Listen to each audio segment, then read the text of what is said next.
దేవుని స్తోత్రం. దేవునికి నా వందనాలు. అందరూ బాగున్నారండి. దేవుని మాటలు చెప్పుకున్నాం. మొదటి పిండి ముద్ద. మొదటి పిండి ముద్ద అంటే మనం ఏమనుకుంటామంటే అన్నం పెట్టుకొని కర్రీ వేసుకొని ఒక చట్నీ వేసుకొని బాగా కలిపేసేసి ఆ కలిపినటువంటి ఆ మొదట ముద్ద తీసి ఒక్కొక్కరు ప్లేట్లో పెడుతూ ఉంటారు పక్కన.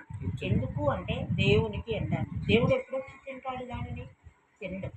అంటే మొదటి పిండి ముద్ద అంటే ఏం తెలుసుకున్నామంటే సంఖ్యాకాండము 15:21 మీ మొదటి పిండి ముద్దలో నుండి ప్రతిష్టార్పణమును యెహోవాకు అర్పింపవలెను అన్నాడు.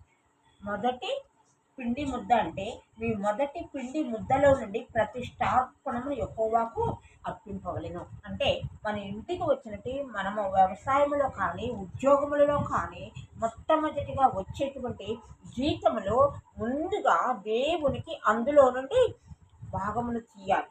తీసి అది అప్పుడు పక్కన పెట్టుకొని అప్పుడు మనం ఏం చేయాలంటే మిగిలినది మనము వాడుకోవాలి. అంతేకాకుండా ఆ మొదటి తీసినటువంటి ఆ అర్పణమును దేవుని సముఖమునకు తీసుకొని వెళ్ళి ఆ యొక్క యాజకులకి మనం చెప్పాలి. దేవుని నామానికి మహిమ కలుగును కాక. అప్పుడు దేవుని దీవెన ఎలా ఉంటుందో మీరు ఒక్కసారి విచారించి చూడండి.